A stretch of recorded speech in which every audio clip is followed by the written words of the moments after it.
Hi everyone. So I watch a lot of movies, and my hope with this channel is to basically review all the films and TV shows I watch. As one might imagine, that is a lot easier said than done. But I'm just going to force myself to do a video on these films that I watched in the past month because they did spark a lot of conversation in my mind, but I was so meandering and I felt like I wasn't precise in what I was thinking that I couldn't write the right script. So I'm going to go kind of off the cuff here and just talk about these three films: Opus, Death of a Unicorn, and Warfare, with basically some of the partial scripts that I have written, and you watch if you want to watch. My dream is to become like Nicholas Bell, one half of the YouTube channel Fish Jelly Productions. I've done some research on him because he's just so extremely knowledgeable about film. I realize he has to have some extensive history with film, and I am correct. He is somebody who's been basically going to film festivals since 2011. He's an adamant and avid a really avid watcher of all films since he was a child. So I kind of want to be like him, and I want to regain my memory skills so that I'm able just to recall films whenever they come out. So without further ado, let's get into the first film that I watched from last month, which is Opus. All right. So this film has a runtime of 1 hour and 44 minutes. Mark Anthony Green, this is his directorial debut. He was a editor at GQ before making this transition into filmmaking, and I'll talk about how I feel like that came into why this film didn't work. We have music. The music here is important, and I would argue the best part of the film. Nile Rodgers was involved, The Dream, Danny Bensi, and Sander Juranis. Can't pronounce that. That looks like a Dutch name, but the music was the best part of this film, but unfortunately it could not compensate whatsoever for the lack of everything else, including compelling characters, a good plot, a good setting. All of that was wrong. The cast here, we have Ayo Edebiri, who, okay, a lot of people when they were reviewing this film, they said that Ayo Edebiri was the best part of this film. I will say that due to all the failures of the film in terms of especially character development, I don't think Ayo was able to act to her full capacity here. And in my opinion, this is one of the weakest acting that I've seen from Ayo, but I blame it 100% on the script and the director. I could tell that there was a point in the film where it's like she looks in her face, it looks like she was tired of the director telling her to look scared, but also very intent on getting out of that situation. Like there were so many scenes where it's just like, look scared, and her character wasn't given the complexity necessary to be compelling. The film even goes into it. In the beginning of the film, she has this conversation with young Manzino, who also he's hardly in the film, but young Manzino also appears, and he tells her that she's like a middle of the ground sort of reporter, and he asks her, well, why would anybody want to listen to her opinion? And the film never actually gets to the point where we're actually interested in the main character's opinion. We also have John Malkovich, Juliette Lewis, Murray Bartlett, Amber Midthunder, as I mentioned, young Manzino, Tamara Tomakili, who I think is actually the acting standout within this film, also with John Malkovich, and then Tony Hale. So yeah, let me just get into this. A lot of people made issues with this film in terms of its thematic comparisons to films like The Menu or Midsummer, but I have no issue with a film retreading themes or settings. The film has the opportunity to be entertaining and independently engaging, despite the fact that it might retread old ground. And in fact, I was really excited about the fact that it kind of was going into The Menu territory. I love The Menu. I think it was hilarious, and honestly, I think humor is the primary element that is missing from Opus, so I was really excited. But the problem with this film is that things were only being done to the characters as opposed to us seeing the characters react to their environment. In The Menu, we saw how the characters reacted to the food. Holt with using effusive language to describe what appears to be mundane and rote. We saw the finance bros assessing their investment in the restaurant and then how that impacted the way that they saw the food and ate the food. And then we saw the critics as well. The ability to take these cliche characters and allow them to bounce off and create commentary about a particular aspect of the music industry here in Opus just did not happen. All the characters fell really flat. And unfortunately, the film script felt like a rough first draft as opposed to a polished 10th draft, which I would expect once you get a film into the category of recruiting a cast that includes the likes of Ayo Edebiri and John Malkovich. So Opus has essentially been universally panned by critics. It is the directorial debut for Mark Anthony Green, and it stars Ayo Edebiri as Ariel Ecton, an ambitious but apprehensive music journalist who gets a surprise invitation to the listening party for a legendary pop artist, Alfred Moretti, played by John Malkovich. Moretti has been out of the public eye for 30 years, and at his compound at his compounds, the invitees have to ask how far they're willing to go to get an exclusive experience with someone admired by millions. The film is slightly autobiographical. Green was an editor at GQ prior to making the transition to filmmaking. Green said in an interview with Essence that he wanted to explore the tribalism brought on by idolization, but he knows that he doesn't intend to provide any answers in the film. He simply wanted to use the film to ask questions. The core issue with Opus is that Green is unwilling to investigate himself in his prior career. He has profiled legends like Jay-Z and isn't willing to explore the unique circumstances that color the relationship between media, fans, and celebrities today. Green had the perfect premise to consider how celebrity journalism has shifted over 30 years. 30 years ago, print media was God. Media was more willing to ask celebrities the hard questions because no matter what, if a celebrity wanted to be promoted on a new project, they needed to go to the media giants to ensure people knew what was being released. Today, an artist can drop a whole album unannounced, and the surprise itself could be the promotional strategy. Media that intends to reach the largest common denominator has to ensure that it offends nobody, and that's media today. And that's exactly what Opus does and why the film doesn't work. The best example of the new unopinionated media landscape is a nearly ubiquitous perspective that celebrity profiles have effectively died. Celebrities are regularly known to eschew interviews or at minimum have interviews with clearly approved questions. Interviewers are willing to acquiesce to these demands because they know that if they're not willing to say yes, a celebrity can easily find another interviewer. And in an economy where attention spans are low and ever shifting to the next hot topic, it's vital for the media corporations to pounce on any opportunity with the promise of any more exposure.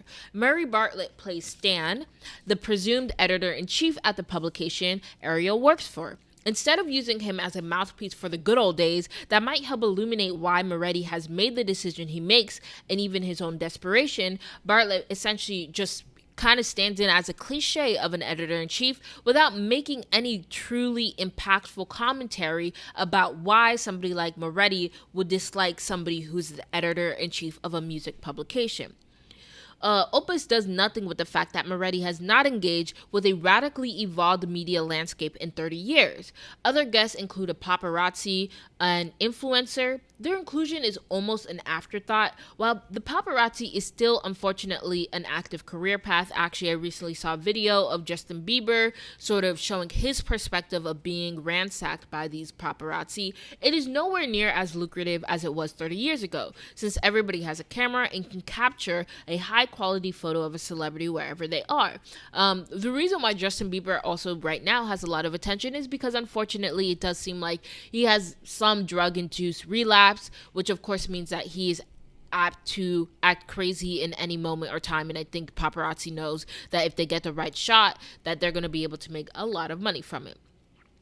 Influencers are definitely impactful. It just doesn't make sense that the influencer depicted in this film would have anything to say about Moretti. It would be cool if like a Fantano-like character was used instead to show how new media can negatively impact the legacy of old stars. And I've seen Fantano say some things about older stars that has offended people who have been like, you're disrespecting the legends. Of Fantano's like, I don't care. The Beatles aren't that great, right? Like things like that. And I think it would be interesting if you actually had maybe a actual music music influencer in that place of just some TikToker, because then the music influencer, like a Fantano, can genuinely change the trajectory of your legacy if they are going unaddressed with how they talk about you.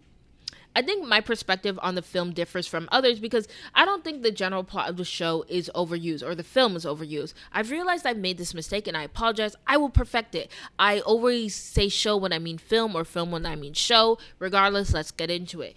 Each iteration of a plot that looks like The Menu or Midsommar can be successful if it takes on a different and strong perspective on the characters portrayed. The Menu observes the disturbing conclusion of an artist who is no longer fulfilled by his artistic pursuits. Midsommar discusses the impact on trauma on someone's decision making and how the people around them are negatively impacted. Each character had their own motivations that were clear and challenged by other characters.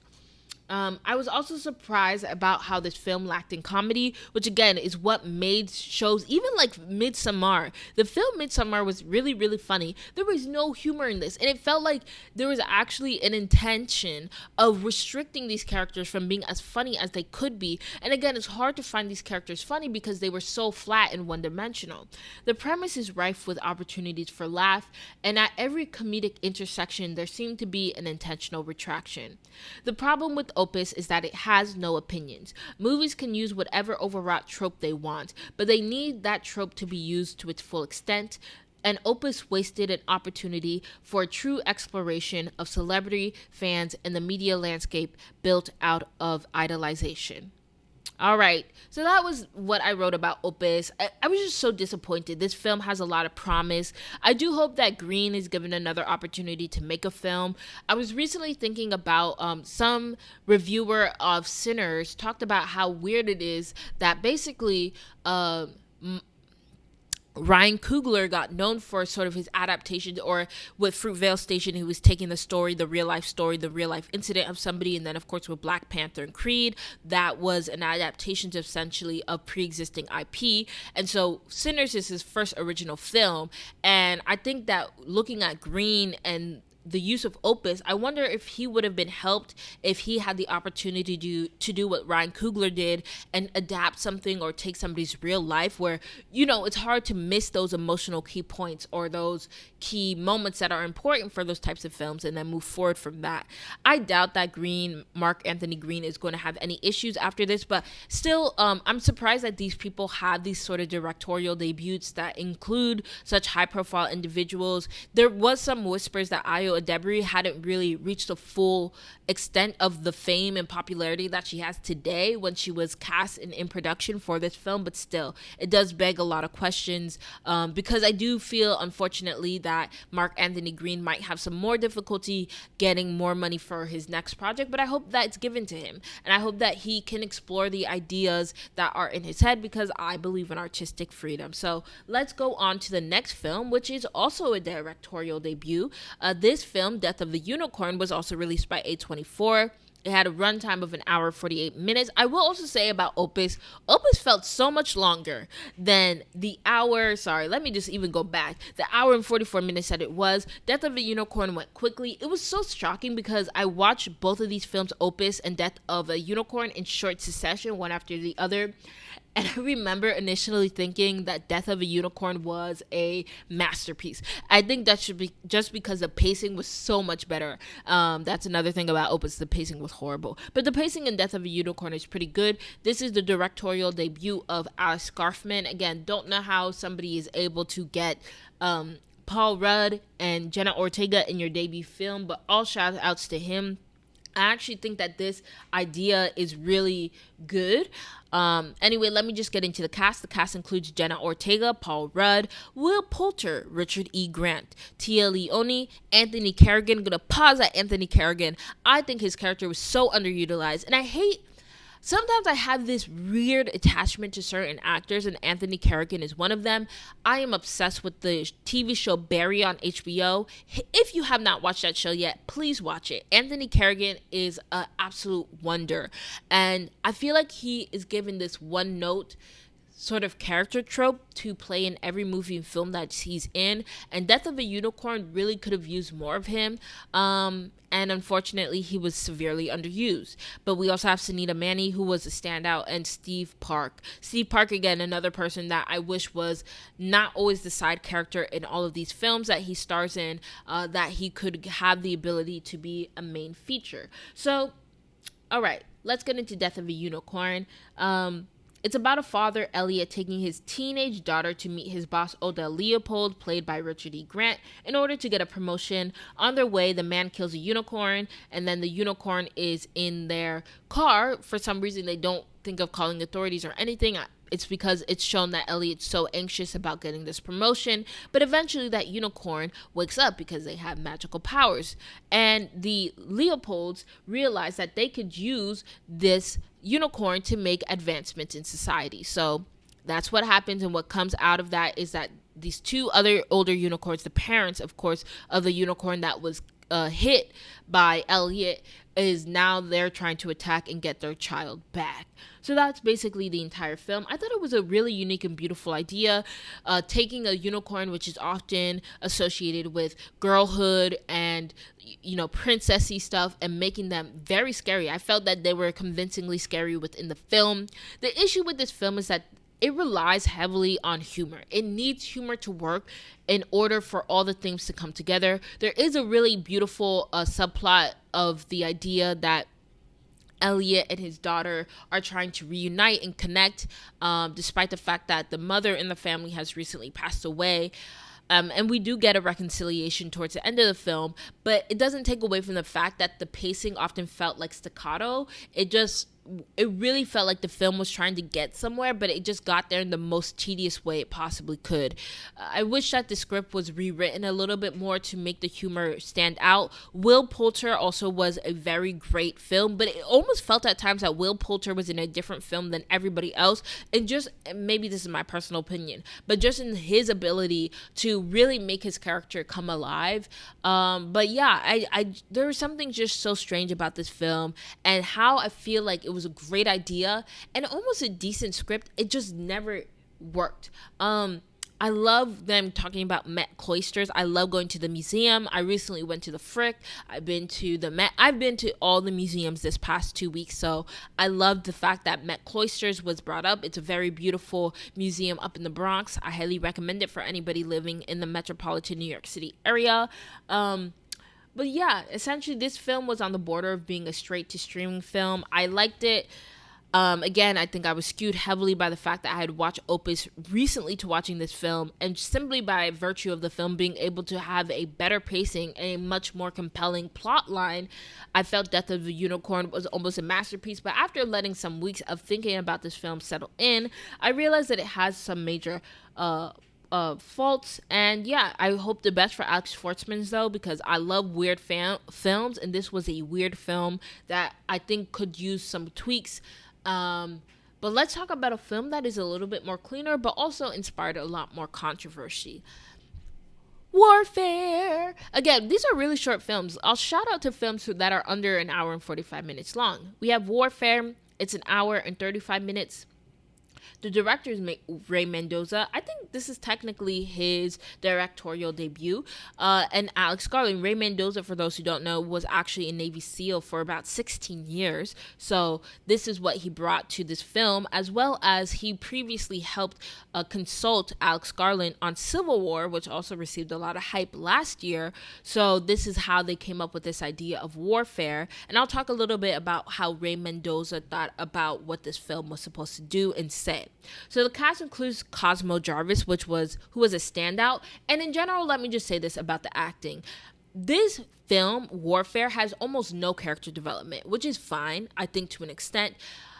But it just kind of really is not the showcase that I thought it was. Seeing all these actors, many of whom have recently starred in films and TV shows that have received a lot of mainstream attention. I assumed that one of the reasons why these people wanted to participate in this film was that it was going to be an acting triumph, but I really don't think it was. It was more of a technical triumph, if anything, and it didn't really give a lot of opportunities for the vast majority of the cast to show what they're willing to do. The standouts to me were Cosmo Jarvis, as I mentioned, and Will Poulter. Noah Centineo kind of comes in. Noah and Charles, both of them, Charles Melton, they come in the latter half of the film, and I was so confused because they're so involved in promotions, and I was like, you guys are hardly in this film. In fact, there was a moment watching the film where there's this black man who's also a part of the cast that is there from the beginning. I thought, is that Charles Melton? Is that Charles Melton? And it wasn't. And it was so shocking when Charles Melton came out.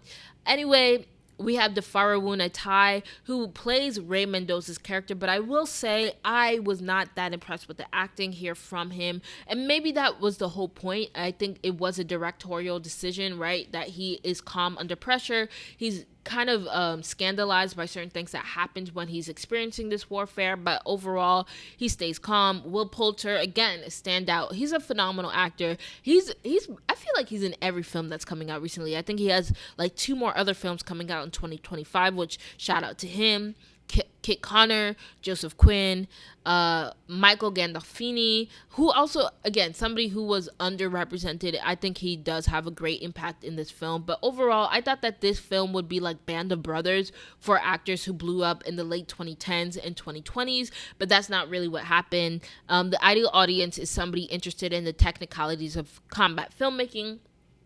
So now I'm going to go into my essay that I wrote about warfare, and it's going to be very messy. Bear with me for a moment, but I did do a lot of pretty good research. I'm kind of proud of myself for some of the things that I've written. So if you're still listening, thank you very much. Please give me a comment or a like. But basically, this essay is about, is warfare propaganda? When I first saw the trailer for Alex Garland and Ray Mendoza's Warfare, I was pretty excited. The cast of Warfare includes a lot of actors who have had prominent breakout roles in well-regarded film and TV shows in the 2020s. While I was certainly hesitant about the topic, I never got a sense from Alex Garland that he was some gnostic film creator who would direct a film that glorifies war. However, I was surprised by the very popular perspective that the film was a propaganda piece. There is not one warfare promotional interview, video, or picture that is shared online that doesn't have some comment condemning the film and dismissing it as propaganda. I felt weird about this posture. I have interacted with enough American soldiers, including those involved in combat, to know that their experience is not one-dimensional. The military complex is extremely hierarchical, and the actions of the soldiers have less to do with their personal desires to kill brown people and more to do with the directives of their superiors, who can lie about the existing level threat. Moreover, there are so many reasons why someone joins the American military, and it can't be reduced to being a bloodthirsty demon. I don't see the depiction of war itself as propaganda or transgressive. While there were definitely weird promotional tactics, like the cast members kissing each other and getting matching tattoos, I will say I felt weird about the fact that audiences assumed that because the film was about the Iraqi war, told from the perspective of veterans that had been there, that it would be propaganda. It's kind of like saying a film about the civil rights era is racist. Of course, depictions of racism are going to be necessary to illuminate why racism is bad, and it follows that criticisms of war require depictions of war, including depictions from the perspective of American soldiers. To add, I am totally against the shutting down of artistic expression simply because it involves telling stories some people may feel uncomfortable with. That is the same line of thinking that allows for our current federal government to erase the existence of color barrier breaking icons because their accomplishments illuminate America's entrenched racist past. There's this quite popular quote from Francois Truffaut that states, "There is no such thing as an anti-war film." However, some scholars have noted that there are key points that makes a film quote-unquote anti-war. Professor Dennis Rothermel argues that a true anti-war film needs to show the random infliction of violent death, abject terror, and that heinousness is a norm of behavior. Professor Cheryl Antonio adds that an anti-war film has to show both sides, and poignantly asks, is war just a national tragedy for the victor and the people we lost, or is war terrible for everybody? To be clear, Mendoza has stated that warfare is not intended to have a political message. It is simply meant to depict a particular mission taken on by American soldiers deployed in Iraq. Mendoza wants the film to be a conversation starter and also potentially help people connect with those in their lives who have combat experience. But I believe there is no way for a film depicting war to be apolitical, and that apoliticality is a political choice in and of itself. One of the primary reasons for the existence of government and politics is to facilitate war efforts. War is the ultimate proof of the necessity of politics. It is the reason why we Americans pay taxes. With that being said, I want to add a comment from Professor David Sibley, who says in regards to war that we need to see the messiness up close, without a larger narrative. It's not so much about the heroism of the mission or who is right and wrong, but the moment-to-moment experience of combat. So today I'm going to spoil some of warfare in an attempt to get to the root of the question: is warfare propaganda? The film opens with the beginning of the Call on Me music video. A shot pans to show an entire American military platoon dancing and singing to the song. Apparently, during the Iraqi war, platoons would watch the music video before mission briefings. The young men are hyped, exhilarated by the sexual undertones of the music video, knowing that this is the last moment of excitement before their mission. The scene then cuts abruptly to the team stealthily walking through a neighborhood in Ramadi, Iraq. The film uses diegetic sound to immerse the audience in the world of the conflict. The leader of the American soldiers has his eyes set on a house and chooses it for the mission, and I believe that's Will Poulter plays that character. The soldiers then enter the home, guns cocked, and wake the family inside. The soldiers use their 2 Iraqi translators to ask the family questions. The family says there is another family upstairs. The soldiers break the upstairs barrier to collect the other family, and all the civilian Iraqis are sequestered into a room while their house is occupied. The following day, we get a clearer picture of the American soldiers. Some soldiers look at the screen to assess from an aerial standpoint the threats to their position. A sniper and his alternate occupy a room upstairs where they monitor the comings and goings of Iraqis in an adjacent bazaar. Throughout the film, the soldiers are never fleshed out. Their characters are defined by their reactions to imminent, existing, or past combat. The film jarringly decontextualizes not only the violence and the violent actors. In essence, they become avatars for American platitudes about bravery. Eventually, the snipers catch on to the fact that some imminent action is about to take place, and the Iraqi translators translate a jihadist call so that the Americans can prepare for combat. However, their aerial cover is limited, and the American soldiers ask their command to evacuate them from their location. And in the first attempts, there's an IED strike. The IED strike kills at least one of the translators, although we don't see Iraqi translators later, so I'm assuming both of them die. And then we lead into the whole second half of the season, or the series, where you have 2 wounded Iraqi soldiers, or soldiers, not Iraqi, American soldiers, who are played by Joseph Quinn and Cosmo Jarvis, and then they wait for their second platoon to come in and help them, and that's kind of a cool sequence of combat. Something, if you have been in combat, riddle me this. Is it seriously that you could have a complete barrage of bullets headed your way and none of them hit you? I just never understood that in most television shows, but considering that this film prides itself on the idea that, hey, we are trying to just depict what happened, I'm just trying to understand how a rain of bullets can come at somebody and it doesn't even graze them at all, and that consistently happens in this film as they're walking through. So yeah, it just kind of, I was gonna go into more of the film, but I want to just say that I think that everything is propaganda. That's basically what I want to say. We live in a world where there's no universal truth. People are moved by their pre-existing biases or predisposed vulnerabilities. Warfare is pro-war propaganda for the war-hungry youth who are drawn to the camaraderie provided by military service, and who are looking for any environment to prove their masculinity, even if it means risking both their mental and physical health.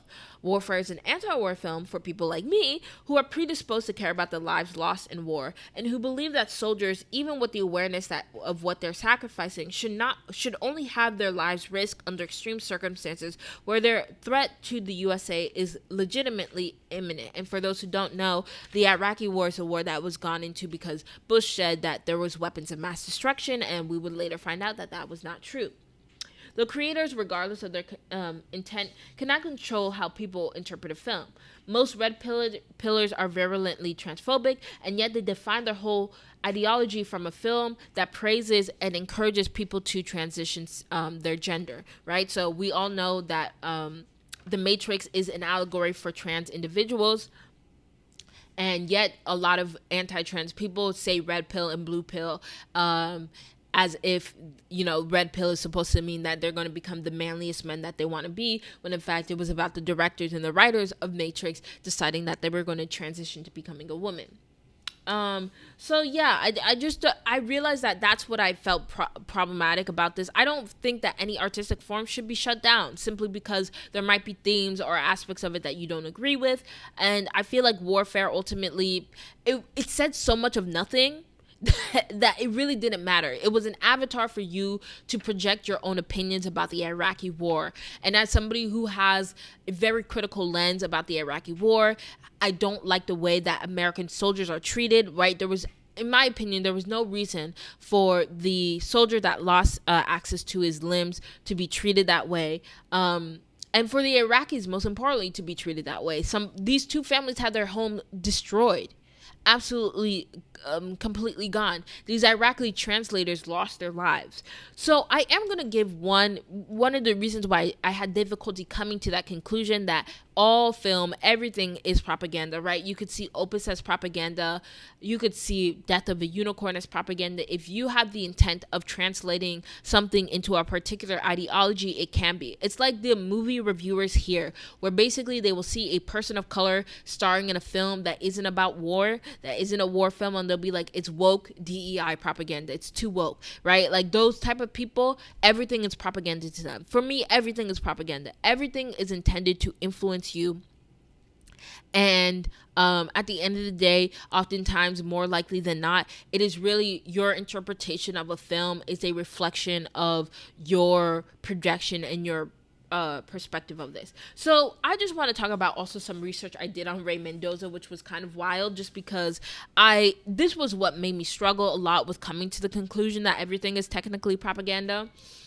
So what's so wild to me is that there is some legitimate criticism, and I feel like the people who are just lobbying propaganda at this film should have done a little bit more research on Ray Mendoza to support their claim.